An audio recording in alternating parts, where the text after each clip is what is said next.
Welcome to the Church Ready podcast. Expect honest conversations for church leaders navigating AI threats to the labor-based tithe model, so you can begin the conversation your leadership team needs to have. Let's join your hosts, Aaron Ward and Trey Simon, now. Hey, I'm Aaron Ward. And I'm Trey Simon. Welcome to the first episode of the Church Ready podcast. Here's a question most pastors haven't thought to ask yet. What happens to your church budget when AI starts replacing the jobs that your members rely on to tithe? Now, if that question just landed like a gut punch, you had the right reaction. And if you never considered it before today, you're not alone, because most church leaders haven't connected these dots yet. Unfortunately, this isn't on most pastors' radars yet. What everyone needs to understand is we're not talking about a distant future speculation. We're talking about economic shifts already happening that will impact your congregation's earning capacity, and the pastors who prepare early will lead from strength, while those who wait will be scrambling from a place of crisis. You know what, Trey? I'm glad that we're having this discussion because sometimes we tend to just be caught off guard with things.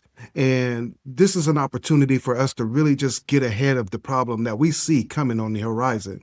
So maybe you've heard the whispers about AI, but never connected the dots as to how it could impact your church's budget. Or maybe you've noticed social media posts talking about AI job displacement, but you didn't connect it to labor-based tithes. Maybe your board hasn't thought this up because they didn't even know it was something that they need to discuss. But whatever and wherever you're starting, you're in the right place. We want to be clear. We're not here to panic anyone or predict the future with absolute certainty. Of course, we can't do that. We're here to help you see what's coming clearly enough to prepare faithfully. So today we're going to cover 3 possible scenarios experts are tracking and a biblical framework to go alongside of that for responding wisely. This is all about visionary stewardship, preparing during years of strength so you can sustain through the times of uncertainty. Yeah, I want you guys to think about this think of this episode as kind of like your early wake-up call, because here's the real deal, is when you get on social media and you hear these conversations about job displacement and AI and how it's going to impact jobs, it's just all across the spectrum. I mean, no matter whoever you listen to, everybody's saying different things. But there's 3 scenarios that we're going to cover today that really kind of take all of that information and kind of consolidate it down into a nice little package. So we're going to do that for you today. Yeah. So right now you might be thinking, why should I worry about this now when I have like 50 other urgent issues to worry about? Which, that's a fair question. But here's why. Venture capitalists predict that 2026 will be the year AI moves from a productivity tool to actual labor replacement. So it's going to be replacing jobs very soon. And that's not 10 years away. That's happening this year already. It's happening this year. So early warning signs are already showing up in hiring freezes and entry-level job elimination. By the time it's obvious to everyone, you'll be responding from crisis instead of preparing from strength. But that's why we need to follow what's called the Joseph principle. Joseph didn't wait until year 6 of abundance to start building storehouses. He started in year 1 when he had margin, capacity, and he had time. Churches that are preparing now will have 3 to 5 years of infrastructure building before any major impacts hit. On the other hand, churches that decide to wait will face budget shortfalls they can't explain, and they definitely weren't prepared for. Yeah, I think that's the thing with this. If we're not having these conversations, we'll start seeing these budget, shortfalls, as you just mentioned, Trey, in our congregations, and really just think it's, people just aren't giving, but that may not necessarily be the case. So this is the difference between visionary stewardship and reactive stewardship. Visionary stewardship acts when they see the trends, but reactive leadership acts when they feel the crisis. So we're inviting you to be a visionary steward. We're inviting you to understand the issue and to be able to connect the dots. So when you start to see things unfold, you're not caught off guard. Yeah, and that's what it's all about. It's all about forward thinking and really understanding the roadmap and what's actually happening right now. So most pastors aren't really tracking AI developments because they don't think it impacts local church ministry.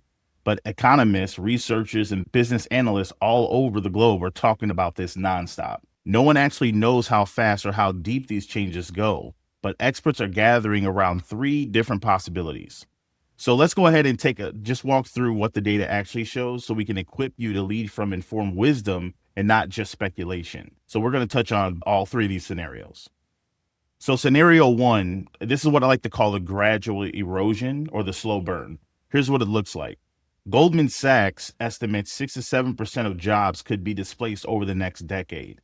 So change happens steadily, hiring freezes, roles are not backfilled, and gradual automation increases. So naturally, companies make decisions to consolidating teams and automating first layer support. So it feels less like a crisis and more like a slow shift in the job market. And I think if we look at this particular scenario, Trey, I think this one would really kind of catch churches off guard, because with it being so gradual, we'll start kind of reasoning why the giving has dropped, why the budget is a little bit tighter. And I think this scenario would really catch churches off guard. And based on what experts are saying, this is probably the most likely scenario that's going to unfold. So what does that really mean for churches? It means that giving patterns shift gradually over time, which means that churches would be caught off guard. But even with that being said, here's the good point. For churches that are aware of what's going on, they have time to adapt, but only if you're paying attention to the trends. Now, churches that ignore it, they'll wake up one day with a 15 to 20% budget shortfall that they can't explain. So those who prepare incrementally, they stay ahead. And this is the scenario where the Joseph principle matters most. You're storing up during the years of plenty. That's really what it comes down to, making sure you're ahead of the game and really paying attention so you know how to move and adjust during the times that we're in. So let's go on to scenario number 2, what we call the rapid displacement or the acceleration. So what does that look like? VCs predict that 2026 will be the year AI agents move from productivity tool to outright labor replacement. Luke Lango predicts unemployment could hit 6% in 2026 as companies harvest productivity gains through workforce optimization. Entry-level jobs disappear first, and then Stanford found early career workers in AI-exposed occupations experience a 13% decline in employment. Companies openly shift hiring budgets to AI investments as well. And we're already kind of seeing that right now, especially with the amount of money that's being dumped into AI. Governments are dumping not millions, but billions of dollars into AI development and AI, infrastructure with all of these data centers and stuff like that. Investors are dumping billions of dollars. These tech companies are spending billions of dollars. Now, that says something. When governments invest that type of money, investors invest that type of money, they're building something. Something is happening. There's a major shift that's on their way. And no one really knows, as you said, Trey, the depth on how deep that'll go. So with that being said, what does that mean for our churches and our local church? That means we have sudden income drops from key tithing households. And then younger professionals who have been giving generously over the last few years, they get hit hard. And churches without margin, they face immediate financial pressure. Emergency planning becomes necessary and not optional. Now, this is where churches that waited to prepare face tough decisions that they're not ready to make. Yeah, because ultimately the congregation, they have a lot of different things going on. They got to make different types of decisions. It's going to change the whole dynamic of their decision making on where their funds are allocated and where they're going. And this is a real problem that a lot of churches are not prepared for. I see that a lot. Scenario 3, let's jump into that, because what we call the adaptive status quo or the rebalance. Ravi Kumar, CEO of Cognizant, argues AI will create more job opportunities, especially for recent graduates, acting as a force multiplier. New roles emerge faster than old ones disappear. PwC's 2025 Global AI Job Barometer found job numbers rising even in highly automated roles, with workers processing AI skills earn wages premiums up to 56% higher. Some experts state that 60% of U.S. workers today are in occupations that didn't even exist in the 1940s, with more than 85% of employment growth since then coming from technology-driven job creation. Now, that's going to be a positive for those that have adapted and taken on new skills to know how to work AI and hold positions that are AI heavy. Those will be premium jobs. But that, well, on the other side of that, though, is the employees that don't have a strong AI skill set will probably end up earning less over time, as opposed to those that are earning more that have that skill set. But with all that being said, what does that actually mean for churches? And here's some points that we have. We think that the total giving capacity would remain stable because the composition will shift, especially when it comes to income levels. But if jobs are being lost, but jobs are being replaced, and that kind of balances itself out, then things will tend to remain a little bit stable for churches in that giving. We will need to help members transition to new skills. As I said earlier, developing those AI-based skills will be essential going forward for the workforce. And churches that invest in workforce development, those ministries will thrive. Now, uncertainty remains, but the catastrophe is avoided.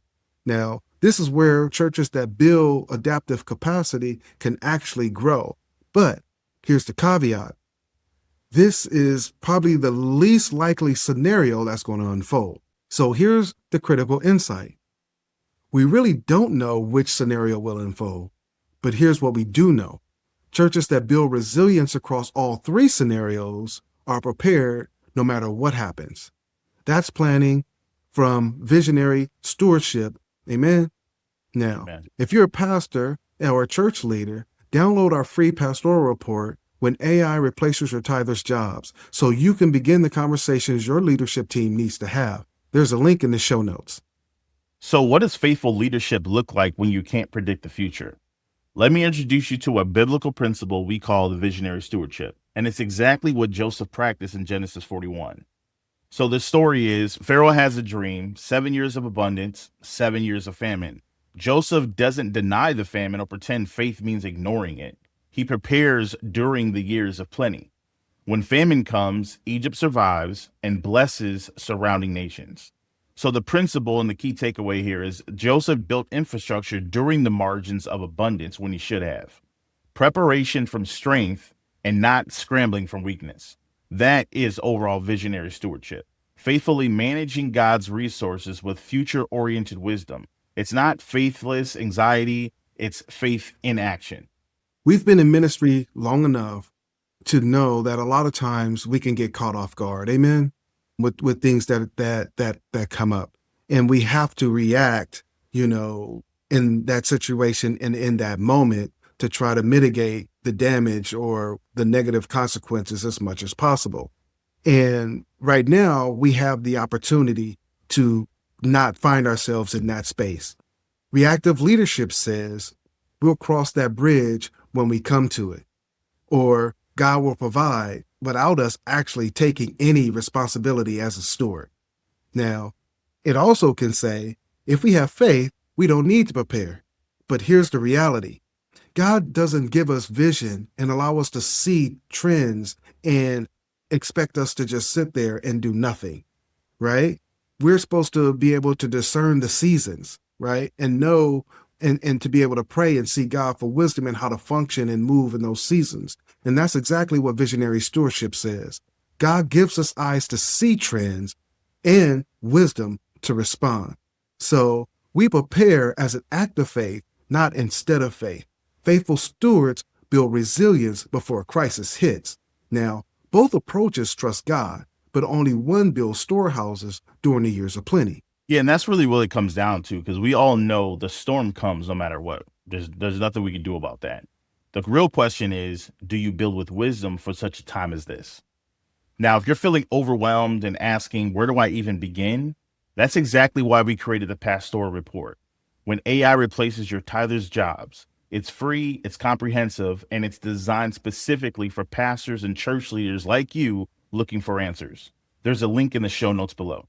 Yeah, I'm really excited about this pastoral report, Trey. It's really an easy read. It's a quick read, and it really introduces the situation at hand. And it really challenges us to start really looking at things and have these conversations that we really need to have. The other thing that I really like about it is it provides some encouragement. So it's in a way that you don't have to feel overwhelmed, that there are answers and there are steps that we can take. So here's what I want you to hear. You don't have to have all the answers today. You don't even have to be able to predict which scenario is going to unfold. You just need to take the next faithful step. And that step is understanding where you are now. Joseph didn't build all these storehouses in 1 year. He built them over 7 years, 7 years of abundance. So you have time, but the time to start is now while you have capacity. And that's why we're so excited about this podcast, because that's what we're going to help you do on this podcast, is to keep you in the loop, keep you aware, help you assess where you are and the next steps to take. And so in our next episode, we're going to dive into the history of the labor-based tithe model, how we got there and where we're going, and you don't want to miss it. Remember, God didn't call you to predict the future perfectly. He called you to steward his resources faithfully.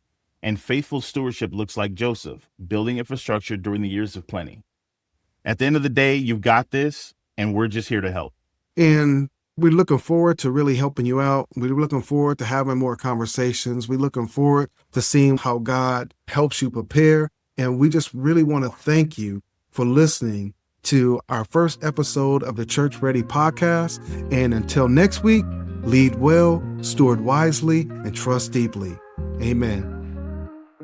Reach out, heart and mind, leave your doubts behind. With his love you'll find purpose, faith intertwined. Purpose, faith intertwined. Purpose and faith aligned. Wisdom he designed, love and light combined. Journey so divine.